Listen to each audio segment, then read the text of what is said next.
Well, fall is here on this side of the world, and fall is the time when Pinterest shines. That is when pinners are on Pinterest the most. Fall and the beginning part of winter. Why? Because it's the holiday season, and that is when people are feeling the most inspired to create and cultivate and craft a beautiful atmosphere, a beautiful experience, all of those things. Pinterest knows that. They are ready, they're gearing up for a busy Q4. And they want their creators, the people who are putting content on their platform, they want them to succeed. So they came up with this 5 dimensions of engaging your audience. Or I guess you could say 5 dimensions of inspiration. This is really just a guide that Pinterest has given, and I will link the source below.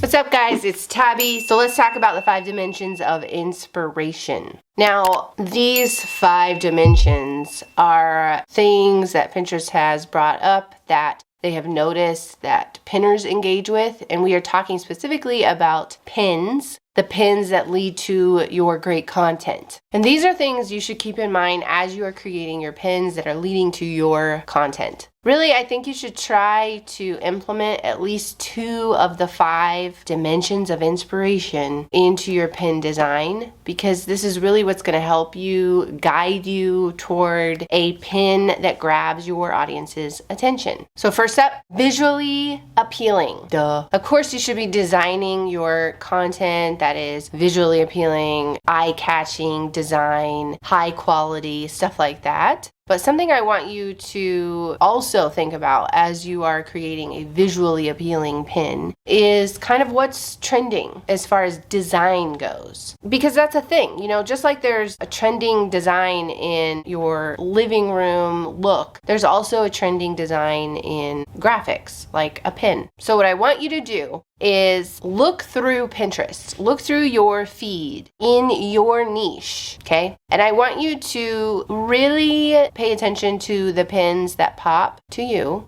the pins that are kind of like hip and appealing. And then I want you to get inspiration from those pins. Next, be original. Be original. That's not a song. You know, the old saying, I don't actually know what it is. Nothing's new. There's no actual new ideas. I don't know if that's true. I don't think it's true. But for the most part, it is true. It's all been said before. So how can you be original? You can take something that's been talked about a million times over, but put your own spin on it. And you should highlight that on your pin. And also give your audience kind of original ideas of solving their problems. Next, Pinterest really likes to talk about this one, and I have to agree, it is who they are, and that is be positive. Pinterest is not a negative place. It's not like all the other social media platforms where we not only talk about inspirational stories of people, but we also talk about the negative stuff. And that's just not done on Pinterest. So make sure you are staying within Pinterest ethos, if you will. Pinterest is the place where you get to bring what you have to offer to the world. Say, here's what you can do. Here's who you can be. Here's how you can do it in a positive way. Make sense? Number 4, be relevant. Pinterest really pushed this in 2020. They talked a lot about relevancy, and I think that has to do with the fact that Pinterest for a while there was kind of in this stuck point of where all they were doing was recipes and home decor and what to do with your kids in the summer. A lot of that content was just repeated over and over again. People would just keep pinning those same pins because they did so well for them. They kept pinning them over and over and over again, and Pinterest wasn't really seeing a whole lot of variety. So they did this huge push of relevancy, which is just sticking with the times, keeping up with the times, putting out different, fresh, new, exciting content so that you can be relevant, especially as a new generation grows up and starts using Pinterest. So practically speaking, something you can do with that is create content that answers questions that your audience is asking today or that they've asked in the last week, things like that.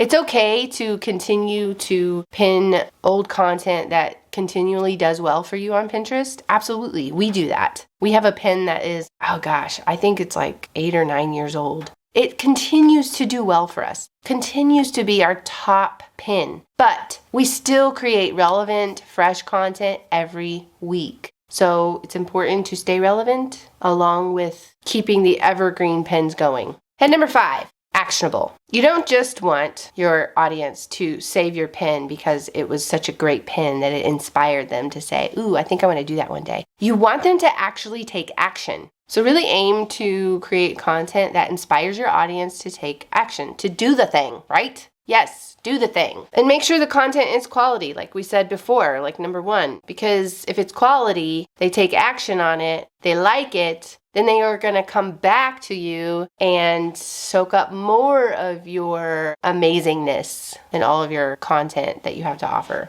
That's it. Do at least 2 of those things on your pins. At least, okay? At least. Be visually appealing, original, positive, relevant, and make it actionable. You got this. Okay, so it's holiday season. If you are not creating pins that showcase gift guides on Pinterest for Q4, you are missing out. I have a video about gift guides you should watch next. See you guys next week.